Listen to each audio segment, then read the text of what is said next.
Hello everyone, welcome back to my YouTube channel and thank you for sticking through. But please don't forget to like, subscribe and comment. I would love to have you guys engage on the comment sections about the topics that I share and see your interaction. Please. And also don't forget to share the channel and welcome back. Well, today's topic or discussion is coming through a person who sent me a DM on Instagram, and I really appreciate that. It shows that okay, people are learning something from the channel, they are taking something from my channel, and I'm very thankful for that. I'm grateful because now this video is about the administration process or administration stuff that you have to do when you arrive in Hungary as a student, because now we are in August and next month is September, and in September that's when the new year school calendar in Europe starts.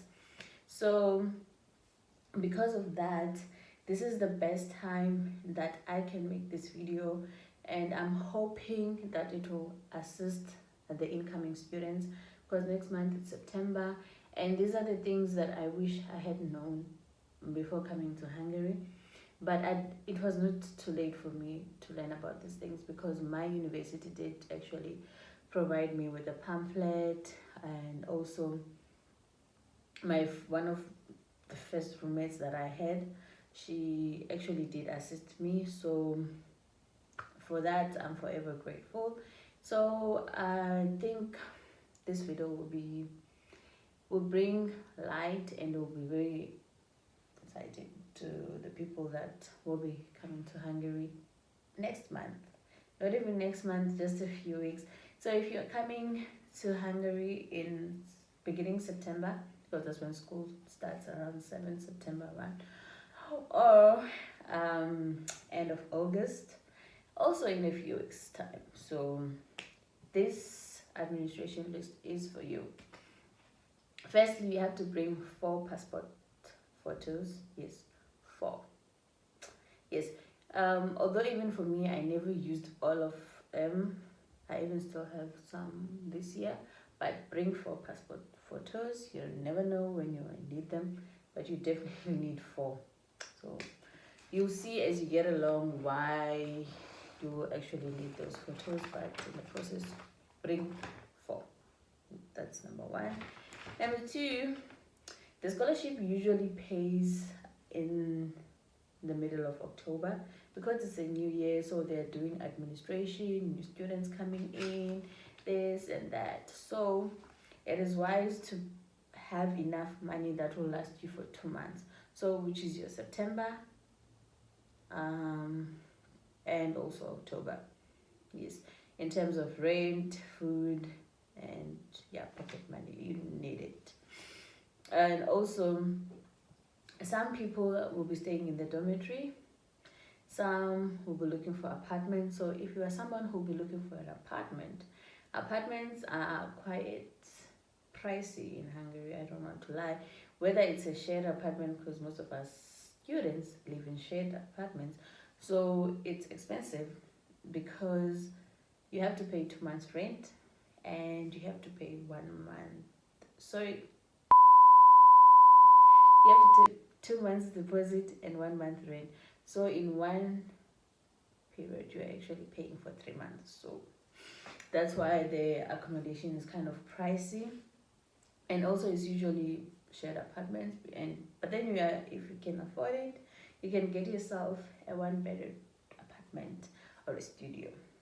Yes. And it's safe to look on the Facebook market and get in touch with students that are already in this site. Should you find an apartment on Facebook market and you like it, and you speak to the landlord or the person who's selling the apartment or advertising the apartment, and you reach an agreement, please, if you can, do ask someone who is already on this side, who's already in Hungary, to please go and view the apartment on your behalf. It will save you a lot of surprises, I swear. because some of the apartments that are advertised on Facebook, they are not as good as they look on Facebook Market. And then when you get to the apartment, it's old. The pictures that they were using were actually pictures they had before the apartment was occupied by other tenants. So if you're able to, please do. And when you arrive in Hungary, the things you need to do. Okay. Luckily for you guys, it won't be that season of quarantine. So you arrive, go to your dormitory, I think. So for the purpose of this video, I'll say you'll be going to a dormitory. Yes. So you put your stuff, your clothes and everything, and your coordinator from school, you should already be in contact with your coordinator, telling them when you will arrive in Hungary, and yes, and then they will tell you which like the office hours that they are operating, and then maybe the day you arrive, you'll still be able to go to the coordinator's office where you sign an arrival list. So that's an arrival list where you'll be signing with your coordinator when you arrive in Hungary. And then after signing that, you have to go to a certain office. The school will let you know what office is that. It's the NEC identifier. Yes. So for you to be able to have your temporal student card, you have to go and have a NEC identifier. So you first meet with your coordinator, you sign your arrival list, and then you go, the office will let you know what's the address of the place to do your NEC identifier. Yes, so you go and do your NEC identifier in a certain office. When you're done with the NEC identifier, you go back to your campus. They will give you a temporal student card because you can't have a student card now, but it will be still processed. So just make sure that on that day you are able to get that temporal student card, because when you get the student card, you'll be able to go and purchase your public transport pass. Yes, public transport pass. So with the temporal student card, you'll be able to have your student number, which you'll be able to buy your student pass with. Also, when you get that temporal student card, which is in a pamphlet form, girl, boy, fold that paper, carry it with you wherever you go. Yes, with that paper, you will take it, go to where you see, like the subways or whatever, where you can see the BKK box. That is where you buy your student pass, public transport pass. You will enter student part, but you'll be able to read it there. Just select English and you're good to go. So you are able to buy, with that temporal student card, you are able to buy the public transport pass. That pass is valid for 30 days, and you'll be spending less than 300 rands on that. I think it's 150 or 100 and something, I'm not sure.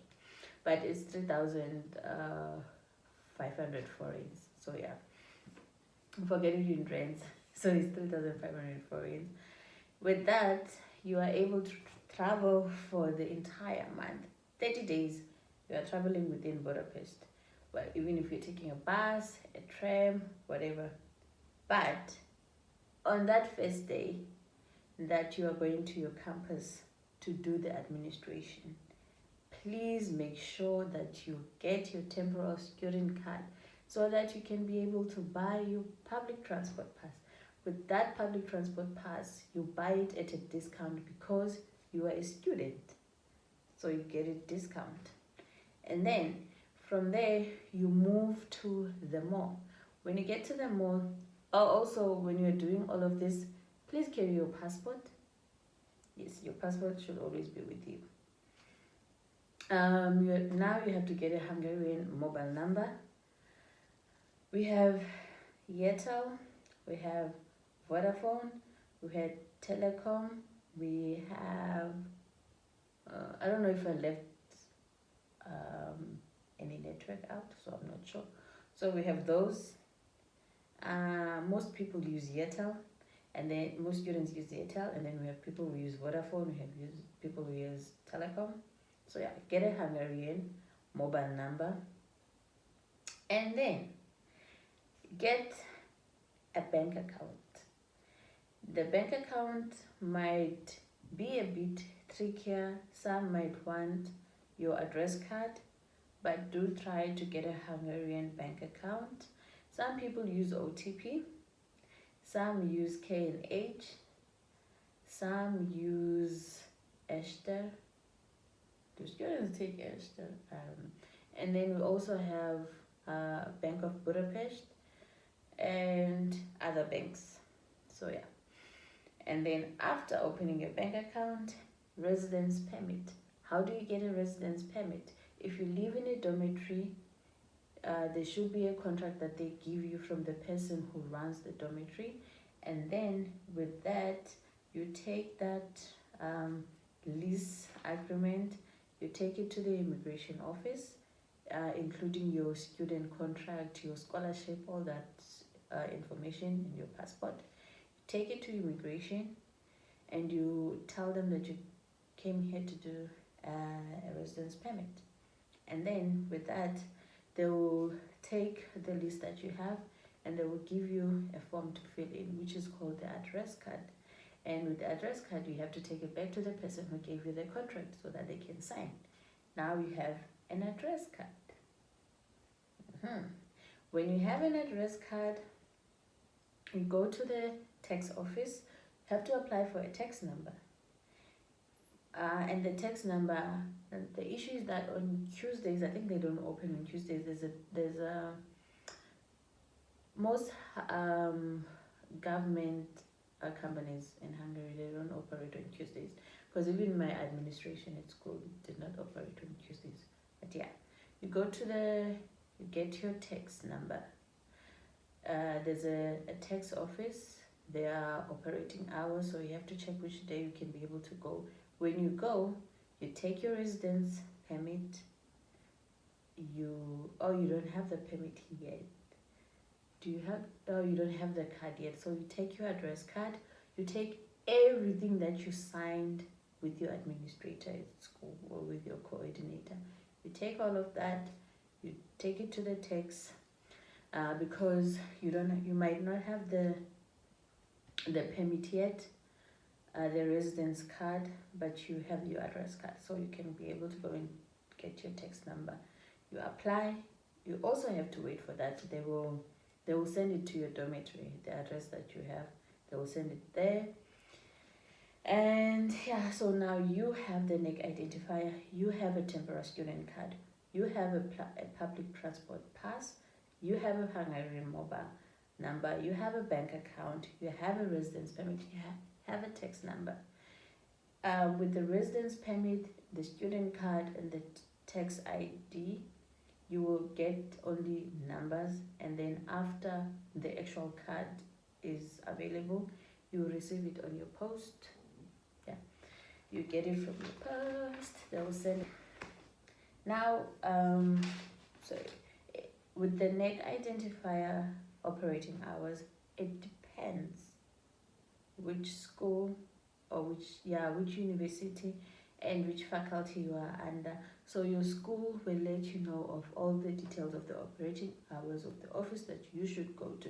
Because for me, I was studying at Budapest Business School, and we had Faculty of Commerce, Hospitality and Tourism, and then we had Faculty of Finance and Accounting. So we did not go to the same offices. We are from the same mother body, I can say, of university, but we're not from the same faculty, so we're not going to the same offices for the NEC identifier. So, and the necessary documents that you have to carry: your passport. Your passport is your friend, guys. Your passport is your friend. And yeah, you get the temporary student card while you wait for the permanent student card. And when you get your permanent student card, you will see that you only do a student card in Hungary once, and then it will carry you until you finish your studies. Yeah. So yeah, I think that is all the info that I can share for now. But yeah, your passport is your. Also, when you get your tax number, you have to send it to your coordinator so that they can register it on your Neptune profile. Because if you don't have a tax number under your Neptune profile, you will not be able to get the scholarship.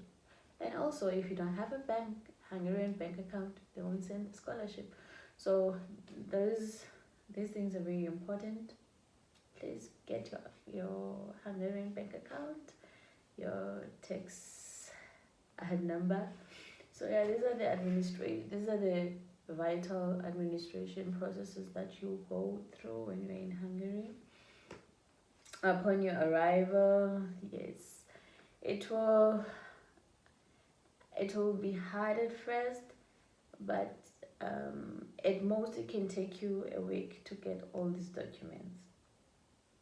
Just a week, because yeah, for me the only thing that delayed a little was with the tax number, because of the operating hours. So I would dedicate a day to do maybe the day I did my net ID, my temporary student card, and my monthly pass. That was one day.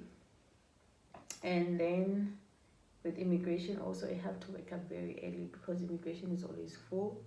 So if they open at 8, be there by 7. So yeah. So thank you so much for tuning in to my channel, and I hope this information will be helpful to you. Thank you, and please don't forget to like, subscribe, and comment. Thank you. My phone is ringing. Bye.